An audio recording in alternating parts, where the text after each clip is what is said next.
Good evening. Good afternoon, young Alex. Good evening and afternoon to you, David. How'd you go in your tournament? I actually got first place. Ooh. Mm.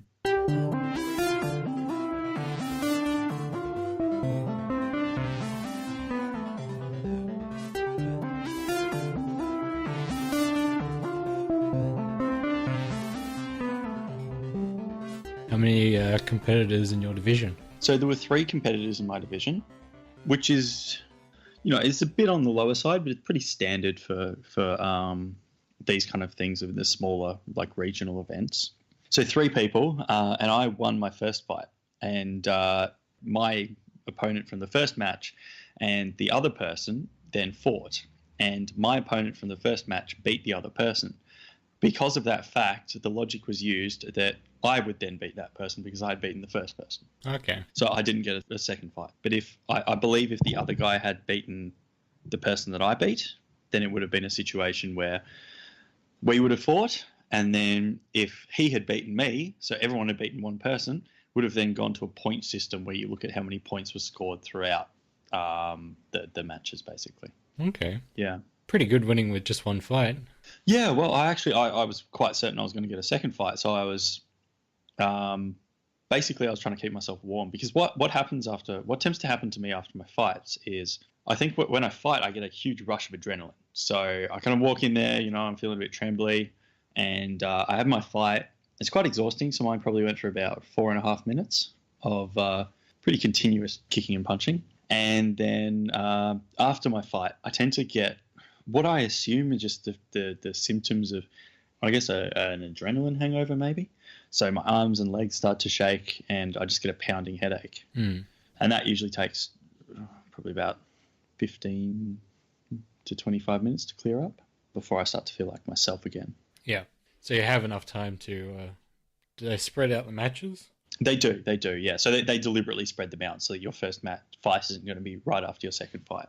So you have time to recover and just basically compose yourself before your second fight. Yep. And the guy I beat was about 100 kilos. And the way I beat him was he probably would have... So the way we fight is you have a 3-minute first round, kind of first bout. And if nobody wins in that, then you get a 2-minute extension tacked on. And if nobody wins in the 2-minute extension, you get another 2-minute extension tacked on. Okay. And I beat him in the first 2-minute extension. So in the first 3 minutes, he definitely beat me because he was quite a bit stronger than me, and he just came at me and just started punching and punching and punching and punching and punching. And then he kind of pushed me off the mat, and once you get pushed off the fighting mat, they'll kind of turn you around, so they'll just kind of switch your positions and then tell you to start fighting again so that people aren't getting pushed off and risk hitting their heads onto the actual ground instead of the fighting mat. So that probably happened about 5 times, maybe more. Where they actually had to stop the fight and turn us around because he was pushing me back so much.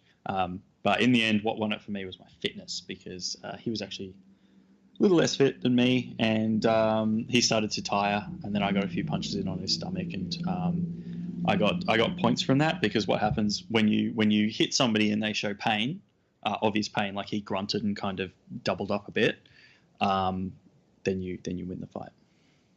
Or sorry, then you get a point, or you can get a half point or a point. Half point would mean that you continue. Full point would mean that you win. So I got 2 half points through doing that. I hit him in the stomach and the chest a couple of times. Okay. And a kick to the head or something is 1 point, isn't it? From what I recall. Correct, yeah. No, so a kick to the head can be half a point. So if you get a good kick to the head but it doesn't knock them over or anything, that'll get you half a point. If you get a kick to the head and it knocks them out, that'll get you a full point, or if they're unable to continue fighting. So I did actually kick him in the head, but I didn't do it hard enough to do any real damage. So I didn't get half a point for my kick. Okay. Is there any way to, apart from knocking them out, to get a full point? Basically anything that'll stop them from fighting. So if you hit them hard enough that they double over and just sit there wheezing and they're not able to immediately recover, then you'll get a full point for that. Okay. So what does the actual arena look like? It's just a circle on the ground, is it? So basically, I think most martial arts have the same arena type. So if you look at any kind of martial arts tournament, it's just basically I think they're 2 or 3 inch mats made of some foam or rubbery material. that they lay down and kind of piece together, and you can make them into an arena. So I think it's probably about 7 meters square in terms of the actual arena size. Then they have mats around the outside of the arena, attached to the arena mats, of course, to basically cushion you. So if you get struck and you fall over and you fall outside the ring, you're still actually landing on the softer mats. Mm. So the ring has nothing to do with the point system at all. It's just there to sort of contain the fight. It is, yeah. So I mean, potentially you could have a huge ring, but I think maximum you would have a certain size, because, or else you would just have people running around all over the place, which isn't really the idea of it. You know, you want them to be basically in combat the whole time. Yeah, if that is the word for it. Well, another victory. Do you get a trophy for that? I got a medal for this one. You never seem to lose, Alex. You need better competitors. Yeah, well, you see, the thing is, at the moment, I'm in an intermediate division, so I'm just at the top edge of an intermediate division, which is probably why I've been winning. But my next division is moving into the open division, and the problem with an open division is you get a lot of incredible competitors. Like, I couldn't have beaten anyone who was sitting in the open division today. Mm. At least I don't think I could. Maybe I could have beaten them, but the fact of the matter is they're all so big and they're also so strong. There was this, I think he was a 19-year-old guy, and he won the division because he was just an absolutely amazing fighter, and he just went out and absolutely destroyed anyone who he fought. I mean, obviously he's probably been doing it from a young age, but I just remember looking at him and thinking, oh, he would have beat me. It's unfortunate when they do that as sort of a level that you're a bit good for, probably, but then if you would go into the next one, you possibly get destroyed. Well, yeah, that's it. It seems like there needs to be another one in between. Well, the thing is, I need to really up my training if I want to go into that level, which I'm going to have to soon anyway, because my grade is going to dictate or put me into that next level. So I suppose it's really just more up to me to train harder and get better. You already trained pretty hard, though, Alex. You going to have time to fit in all the extra training? Well, I think a lot of it's about discipline as well. Not eating bad foods and, actually working really hard when I train. Because, I mean, sometimes I have training sessions where it's nice to go, but I just sit there and I flop around a bit and I think, really, did I need to be here? You know what I'm saying? So, I mean, I'm always of the impression that it's good to go to those days because you're still getting something out of it. But it's about going to those days and putting 100% in every time. That's the hard part. Yeah. And that's how you kind of reach the next level. So it wouldn't necessarily be more time. It would just be a lot more effort and a lot more exhaustion. But it's what you got to do. I feel like it was on Cheese TV or Toast TV, whichever was the earlier version. Oh, right. On Channel 10. Oh, it was Cheese TV. I don't remember it going to Toast TV. Or Toasted, maybe? Toasted TV? Possibly Toasted, yeah. I do remember they made a switch, which I was pretty unhappy about. Yeah. So it's possibly to Toasted TV. But why would they do that? They just felt like it was a better brand. Not everyone likes cheese, but everyone likes toast. It's just not true. Do you know Saturday Disney stopped as well? Like last year? Oh, yeah, I do remember. Do you know? Yes. No, I didn't know that. Okay. Say what you're going to say about it, and then I have something to comment on about Saturday Disney. Just that I was surprised that it finished, because it went for like 20 years or more. They kept replacing the hosts, I know, but... Yeah, that's... It was like a staple of Saturday morning. That's what I was going to say. Why did they replace the host so many times on Saturday Disney? Because they would literally cycle through probably 2 or 3 hosts a year, I reckon. No, okay, that's a bit dramatic. Maybe a host a year. But that's still a lot of turnover. From what I understand, although it was a reasonable gig from an exposure standpoint, they didn't get paid a tremendous amount. And so they often went on to do more substantial things. So they always had to get new people in. Ah, how do you know that? I think I remember reading it somewhere once for some reason. I could be totally wrong, but given it was only like a 2-hour gig every week, that's not a huge amount of time.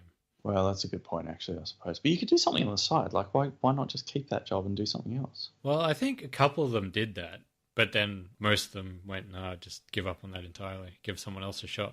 Yeah, okay. That's interesting. Yeah, there were a lot of those shows though.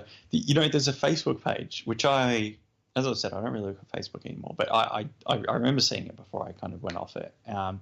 Called TV for Millennials or something like that, and it had all these TV shows which I had completely forgotten existed until I saw the clip for them, and I would say, "Oh my god, it's this one! Oh my god, it's this one! Oh my god, how did I forget this? I must have spent ages as a child watching it." Yeah. Like Animals of Farthing Wood. Yes, exactly that. And not Hey Arthur. Do you remember the Arthur show where his head looked like a football? Oh, yeah, Arnold. Arnold.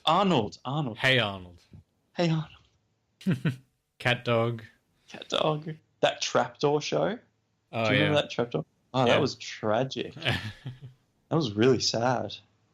Oh, and that weird clip that they used to sometimes play on ABC, where the fruit would make it, or the food, like the fruit and vegetables would make itself into Yes. objects, and they would have the singing the whole time. Do you remember the singing? Yeah, I remember that. I don't know what it Oh. was, but yeah, that was weird. I think it was like just a filler show because it was really short, wasn't it? It was, yeah. And oh my god, there were so many though. That Johnson and Friends, Broom. Broom. What was Johnson and Friends? You know, the little pink elephant and the accordion and the truck and Alfred the hot water bottle, the green hot water bottle. Oh my god, yes. And the little robot Squeaky. Yeah, well. Pingu. Pingu. Yeah, Pingu. Pingu I hadn't That's actually pretty well forgotten. known, though. Yeah, I think Pingu's still pretty well known. Do you remember there was one that was like a bug show about bugs at war with each other, and it was sort of computer animated? I do remember a bug show. I found it at one point, and I can't remember what it was. But apparently it was done by a French studio, and it was like one of the earliest computer animated things ever. Really? So if you go look at it now, it's really clunky, but in my mind it was like really impressive for some reason. I don't actually have any memory of it, to be honest. Although maybe for a lot of them, I don't. I see the clips for them, and I think, wow, if I hadn't actually seen this particular clip, there's no possible way that I would have remembered this show. Yes. And even then, it's just a vague tickling. Like I remember it as it's shown to me, but other than that, I don't actually remember it. I'll send you a clip. I think I found it again. Do you know what it is though? It shows that you don't have any exposure to it at all once, like outside your childhood. Like Teletubbies, I'm going to remember because Teletubbies are quite well known, and like I see Teletubbies around a bit. Animals of Farthing Wood was a great show, though. They all died. You don't get that with current children's TV. No, that's true. Yeah, it was really violent. Oh, I remember this show. Oh my god, Insectors. Insectors. This is crazy. Yeah, the Animals of Farthing Wood though, that was a truly tragic show. There are a couple of shows from my childhood that genuinely sad. Yeah. And they were always running away from the poachers and the industrialization of everything, weren't they? Yeah, and like every episode they left one behind, or it died. And then by the end there was like hardly any of them left. Because remember they started with like every animal basically. Do you know what? I remember seeing something about that show, and they were saying that it was the Game of Thrones for your childhood. Yes, yeah. Which is so true. I don't know. You see, I don't find Lord of the Rings slow. I quite enjoy the Lord of the Rings. The movies, the books, I couldn't read. I can't read Tolkien's writing. Obviously he's very talented with languages and everything, because he created the Elvish language, and I think he also created a Dwarvish language. But, the fact of the matter is, like, it's such a difficult writing to read. Mm. And the story... See, I've had this explained to me in a much better way, but for me, the story doesn't sit in what I consider to be... Well, no, it's fantasy, but it's not really easily accessible fantasy, because, it's one of those stories that really very much deals with light and dark, which I can't really read. I don't like it when it's, good versus evil, although I know that element sits in everything. And you do sit there, obviously, cheering for one particular side of a fight or something like that, or one particular character in a book. But it doesn't really explore the shades of grey in between. It just sits, right, this is the good side, this is the bad side. Sometimes people defect to the bad side, but not really very often. Mm. Yeah, so that's kind of what I dislike in a book. But fortunately for me, there is a lot of good fantasy coming out at the moment, so I'm fairly occupied. It does seem to be a lot of it about at the moment. It's popular. Yeah, well, I definitely feel it's popular for a reason. Game of Thrones is very good fantasy. Doesn't compare to my favorite fantasy though, written by Steven Erikson. Ugh. What's that one? So it's a series. Basically, it's the Malazan series. Malazan. Malazan. Yeah, so it's the Malazan Book of the Fallen is, I believe, the title of the series. And if anybody's interested, the first book is The Gardens of the Moon, and it is just exquisite. You've got to work to read it though. It's quite difficult. It follows a lot of characters, and it has a very broad scope as well. So it covers a lot of characters across a lot of distance, and a lot of them aren't even related to each other. What's the general theme or something that you can describe it without giving away too much? Yeah, look, I can describe it quite easily. So basically, so there's the Malazan Empire, and it follows a very specific time in the history of the Malazan Empire. So it's written as a history, but you still follow characters. So it's written in the sense that you follow characters, but as a history, and it basically jumps into kind of midway through, or not midway, maybe early on in the history of this Malazan Empire, and you basically just get thrown straight into it. So you start the story after a battle has happened, and you're given, you're not actually given a lot of information. You kind of learn a lot of things along the way, which I absolutely love, because one of the things I found with certainly with fantasy writing is, and maybe this is just because a lot of fantasy wasn't written by particularly good writers, but it tends to be drip fed to you, and it tends to be quite condescending. Or it certainly was when I was younger, but I think maybe the problem is books that are written for younger adults, which is obviously what I was reading, during my teens, don't tend to be as well, I guess, as well written. And they don't tend to think of as much of the reader as the more adult books do, which is why probably when I was, I guess 15 or something, I started moving on to a bit heavier stuff, like these kind of books. So how many is there in the series? So there's 10 books in the wow. main series, and they're not small books either. And then so it's actually a really interesting story how from what I understand, the story is that basically Steven Erikson and his friend Ian Esselmont wrote a script for a TV show, or this is what they'd intended to write, a script for a TV show or a movie. And they took it around to all these producers, and basically the producers said, no, it's way too ambitious, too many characters, too much to follow. It's just, it's not good for movies for a start. Then they tried TV, and just it was too expensive for TV, or just no one was willing to take a shot on it.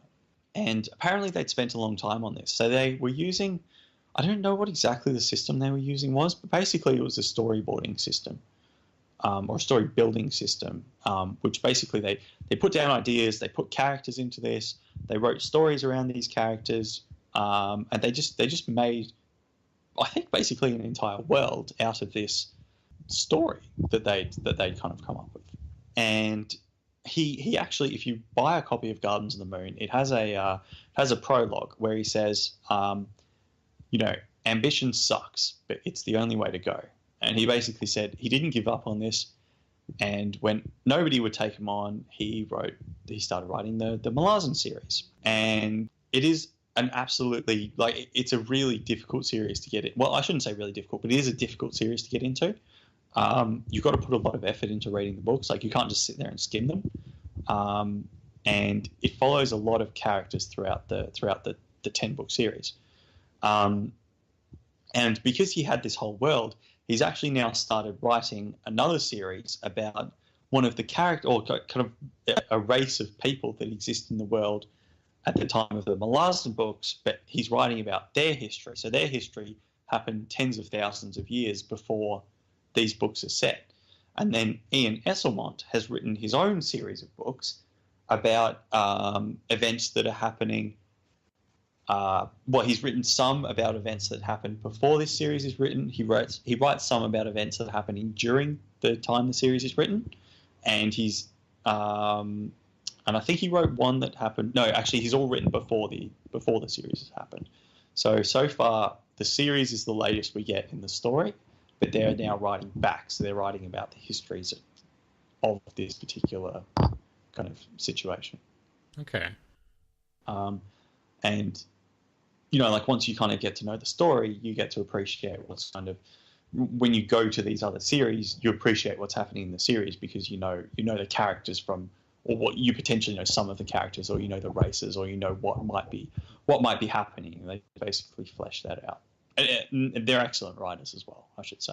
It sounds like it might be a good candidate for a Game of Thrones style TV show. Well, honestly, David, I can't wait for them because I think it's, well, in my mind, it would certainly be an excellent candidate, and it's really starting to be recognised as well. Like, I really feel that Game of Thrones kind of set the bar for me in terms of really good fantasy writing and storyline and plot and everything like that. But the Malazan books are quite a few steps up from that, honestly. What roast are you cooking today? Okay, so my roast today, I'm hoping it's actually going to be delicious, honestly. Not confident then? Well, it's a bit out of the ordinary for me. Certainly, I've never cooked anything like this. But basically, it's a roast beef. So it's a kind of wrapped roast beef roast. And I've actually because I read on the instructions that you're supposed to fill or kind of half cover it with like stock or something. And I didn't have stock, but I have a bottle of wine. So I just poured a bottle of red wine over the top of it. Interesting. Which could be absolutely amazing. But, could also not be. But the good news is I was thinking I'd have to make a red wine, I was going to make a red wine sauce, and that's why I had the red wine to go with the beef. But now what I'm thinking is I'll actually just use the juice from the pan and use that as the sauce. So saved a whole step. I have saved a whole step, honestly. It could potentially be amazing. But it's see, I didn't read the packaging before I did it, and on the packaging, it actually says it's going to take 4 hours to cook, or 4 hours and 45 minutes to cook. When did you put it on? Well, I put it on at about 4:30, which will mean 9:30 to eat, which obviously isn't really acceptable. So I put it on a slightly higher heat now, and then I'm going to up the heat again because I figure, time times heat equals result. Less time. Yeah, so if you lower the time, you'll get higher the result. I don't know. I'm not very good at algebra, but if that is indeed algebra, formulas in general. But yeah, that's my working theory, and I'll let you know how it goes. How did your bacon and banana dish turn out? I didn't do it. Oh, I'll have to remind you so that you can get it done this week for Alex's cooking corner. Well, pretty crappy cooking corner, but okay, I will do that. Well, you've got another roast on today. That's another interesting experiment. I do. It is another interesting experiment. Look, I actually have a lot of hope for this roast. I recently found out, although I think I actually already knew this, but there was a story on The Verge about Facebook Messenger Lite. Yeah, I did read that. Which is exactly the type of thing that I want. It's a really cut down version of Messenger, which really just focuses on the messaging part. But it's only available in developing nations. Or you can actually sideload it on Android, but because I'm on iOS, no luck for me. But that's exactly what I want. Strip out all the other extra garbage that they have on there. Oh, yes, no, I did read that. And it sounds very good, actually. And of course, the idea of having it in developing nations is that access to high bandwidth internet is somewhat limited. So by focusing on just the messaging part, they can have things respond a lot quicker and use a lot less data than the versions that are supplied to the rest of the world. Look, honestly, it makes a whole lot of sense. Plus, you're right, the app itself is ridiculous. And the way they have that button in the middle with the memories thing, or the day thing, or whatever it is. Yeah, I think it's Facebook Day. Yeah. Ridiculous. They just keep cluttering it up with things. They do, you're right. It's gotten so far away from what it originally was. And it's funny because it broke away itself from the main Facebook app. They're like, the Facebook app has too much stuff, so we're going to put the messaging in its own thing. But now it's also very cluttered. It's funny about that, isn't it? And it's weird too because Instagram kind of have that day type feature as well, right? Mm-hmm. And Facebook own Instagram. Yeah. So they kind of are competing with themselves in that. Yeah. Anyway, if you have an Android device, you might want to check out Messenger Lite. Sideload it. If you can. I'll have a link to the Verge article in the show notes if you want to check that out. I've noticed that Verge tends to be a bit of a go-to for you. Is it something that you read a lot? I do. I wouldn't say they're my favorite tech site. Probably AnandTech would be the main one, but they get very technical. So The Verge do a good job of being accurate, but also explaining it in a somewhat layman's terms, not super layman's terms, but they hit a nice balance, I think, between super technical and really explaining it for the average person. Yeah, okay. Well, that's what you need, really. Mm. I mean, you don't need something that kind of talks down to you. You need something that you have the capability to understand with perhaps a little bit of research on the side. Yeah. Did you... Oh, I mean, even if you didn't read the article that I sent you, I'm sure you would have been aware of the ransomware attack. Yeah, I know about the ransomware attack. WannaCry? Yeah. Weren't affected? I wonder, do you know what I always wonder about these things? How much do they make from them? Because I know that some people pay. And I know that some companies pay. A week ago, which was a week in or so, they'd made about 38,000 they sort of worked out, approximated. How much was it asking per unlock? I actually don't know that. They tend not to ask for that much because the idea is they just want everyone to pay a little bit.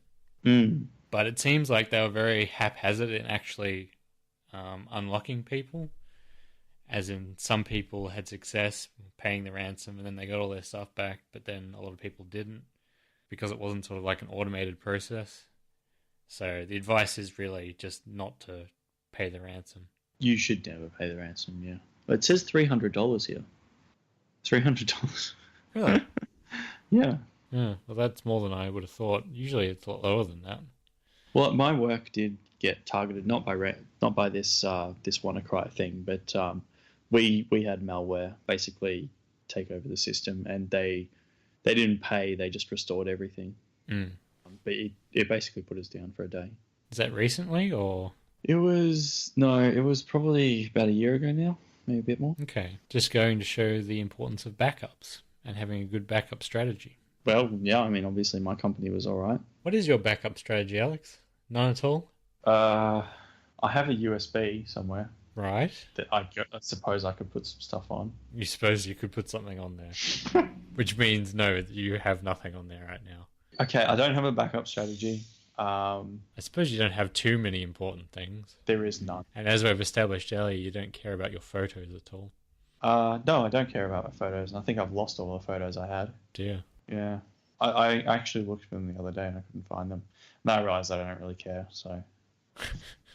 One day you'll go, I wish I had a couple from this particular event. Well, but the thing is, like, I feel like I have most of the important ones on Facebook. I suppose that's true. But they're the low-quality versions because Facebook never uploads them at full quality. So if you ever wanted to print them out and have them on display, you would never be able to properly. Well, I could have, like, tiny little thumb-sized photos. That'd be fine. Just a whole wall of little thumb-sized photos.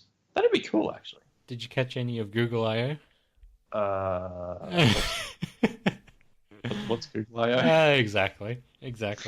It's Google's annual developer conference, although there are some parts that apply direct to consumers. Oh, cool. It's basically when they announce, among other things, the next version of Android, although that was kind of already released beforehand on this occasion, and just a whole bunch of other things to do with their general platform and services. One thing they've introduced, although this is only in the States for the time being, is the ability to print photo albums direct from their Google Photos service. Ooh. And although that's not exactly a new idea, the interesting part is at least for now, you can't actually edit it. So the whole book is generated through their machine learning algorithms.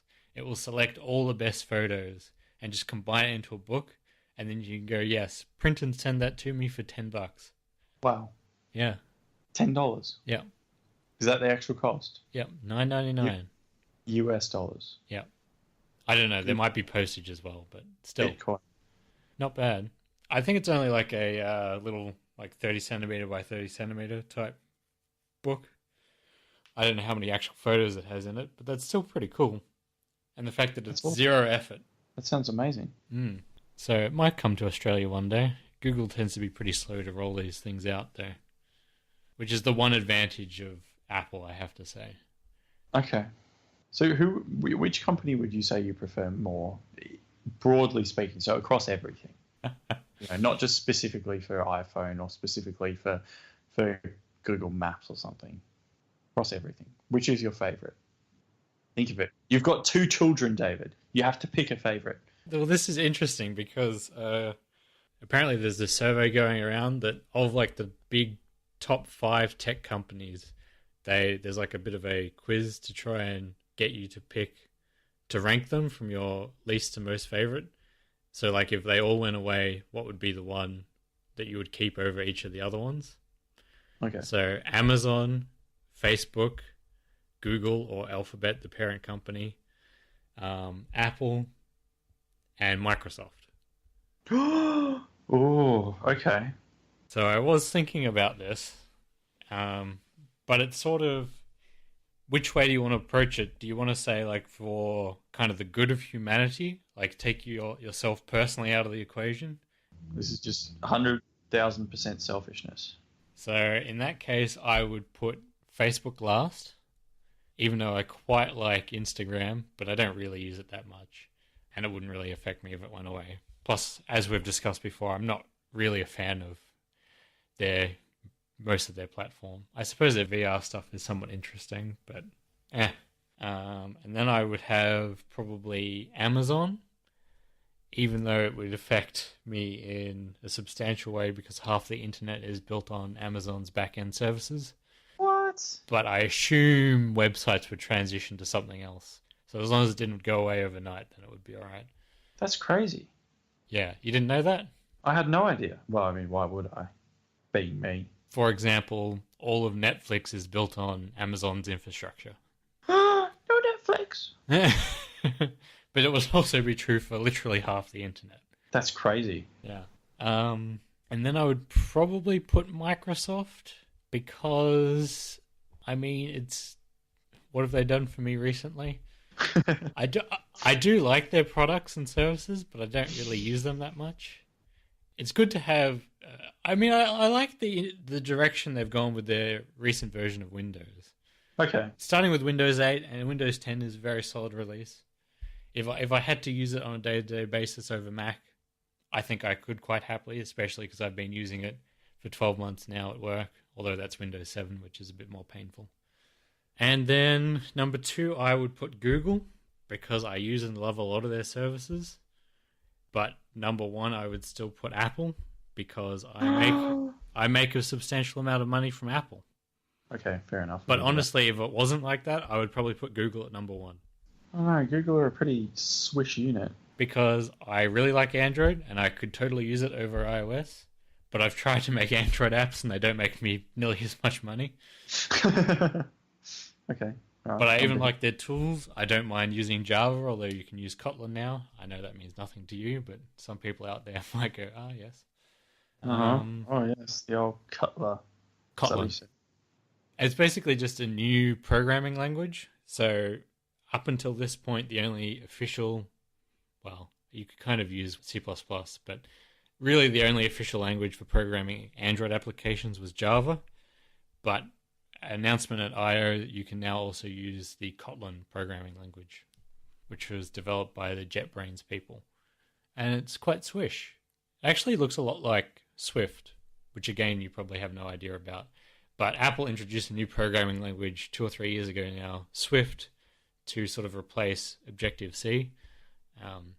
There are more modern languages that incorporate a lot of brevity, I suppose, into the language. Makes it a lot quicker to work with, and also takes away a lot of potential for error.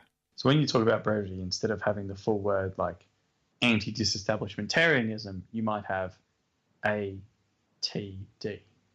Yes.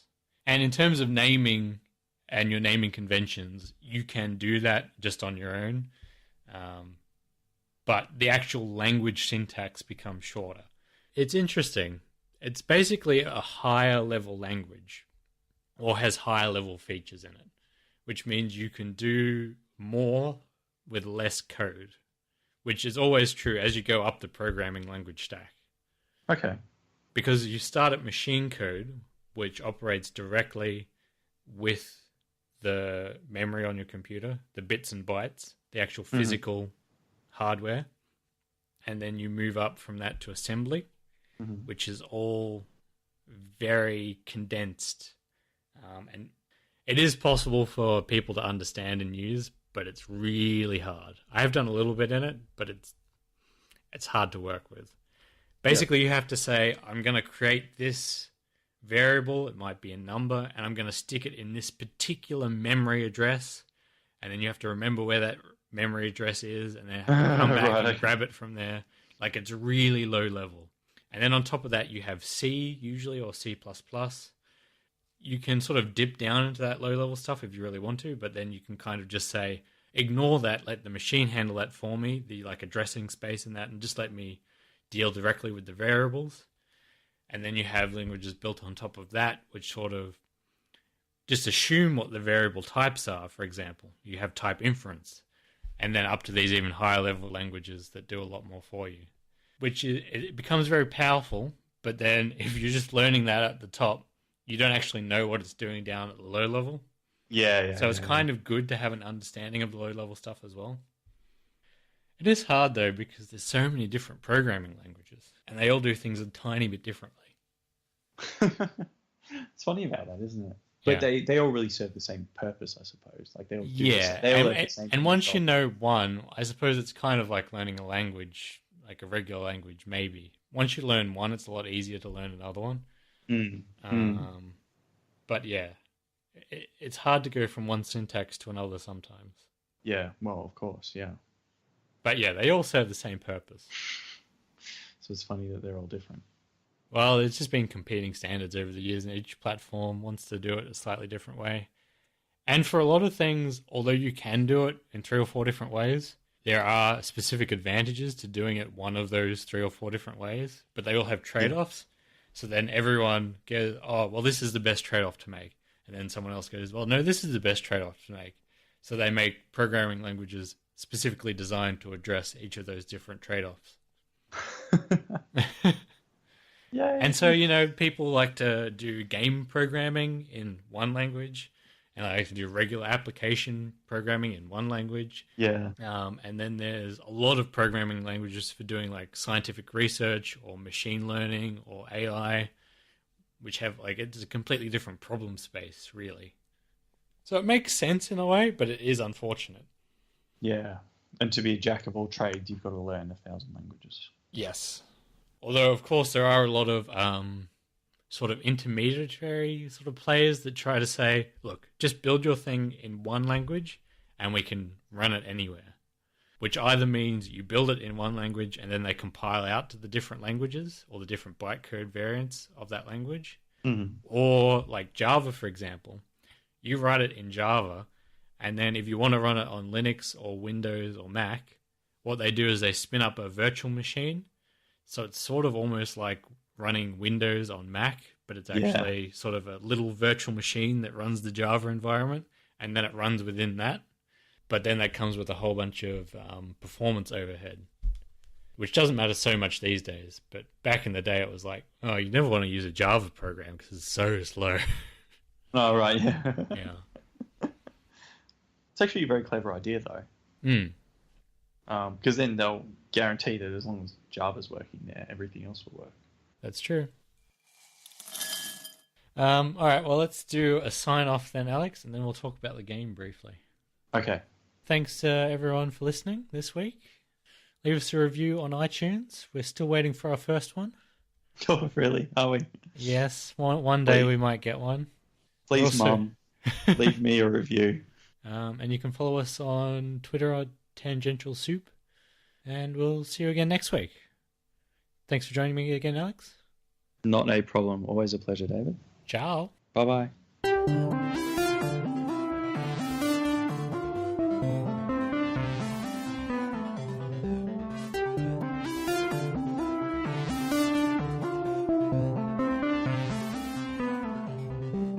Alrighty then. I see you've done a bit of work on the game this week, Alex. I have indeed, yes. It looks good. Honestly, I think there could be a movie deal in this one. The imagery that you've conjured up. Yeah, I was actually quite pleased that I managed to come up with that, to be honest.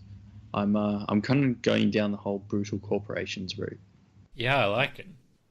Because then you can do a lot with like the whole slavery. I think Sam's going to be a slave. Okay. That's interesting. So like freemen and slaves. Some people at the base. I think maybe you will be a freeman, but Sam will be a slave. And maybe one of the storylines can be Sam actually just running away because slavery is so bad. Yeah, so that's basically where I'm trying to take it. Like the problem is, it's just really I tend to do it in my train rides. Yes. Well, that's all right. That's the whole idea. Mm. But I did like it. I'm just trying to bring it up now so I remind myself what it was I liked so much. You did a couple of comments for me. A brutal process of culling any native inhabitants and fauna and replacing them with a range of pre-selected fauna and create the desired environment, which you're calling being prepped. I like that. Yeah. I feel like that could become a thing. Prepping. Yeah. Yeah, definitely. I don't know whether you stole that from somewhere, but if you didn't, that's really great. Oh, thank you. I didn't directly steal it from anywhere. I don't remember it being in anything, but having said that, I possibly did steal it accidentally. Well, all great work are derivatives of other work. Well, exactly. I mean, you've got to borrow somewhere, don't you? Yes. Great artists steal. They do. It's just a fact of life. How do you pronounce ATYM? I was just going to say atom. Atom? Atim. Atom. Something along those lines, yeah. A time. A terror who spread across planets and eat any and all organic matter. Yeah, so I'm thinking like they'd eat the trees and everything, and they'd also eat the people. I like it. It's good to hear. And then all while their colossal ships launch moon-sized satellites into orbit around the planet to send down supplies and act as stations for visiting parties to the new planet. Sort of a overlord, overseer type vibe. Yeah. Well, I'm just thinking kind of very like colossal scale. No, that's very good, Alex. And Bractium. Bractium. Yeah. Bractium. Yeah, well, that was just kind of. I was thinking the whole like mining the bottom of a planet. Quite a cool idea. Sorry, the core of a planet rather. Yeah, and then the people on there just left to fend for themselves while it disintegrates. I like it. Yeah, essentially that's it. Yeah, really going with the whole brutal corporation thing. And yet they're also selling it as like a, because it's still in Habitat. Is it that they're selling the whole colonization thing, but then they're stripping the planet of all resources and then just going, well, whatever. Exactly. So how are they selling people on these trips in the first place is my only question. Well, no, I'm thinking like they're probably mining the older planets. Okay. And then... So you've got to keep buying from them to be relocated to a new planet, or else... Well, I'm not sure... Well, no, I'm thinking maybe like Bractium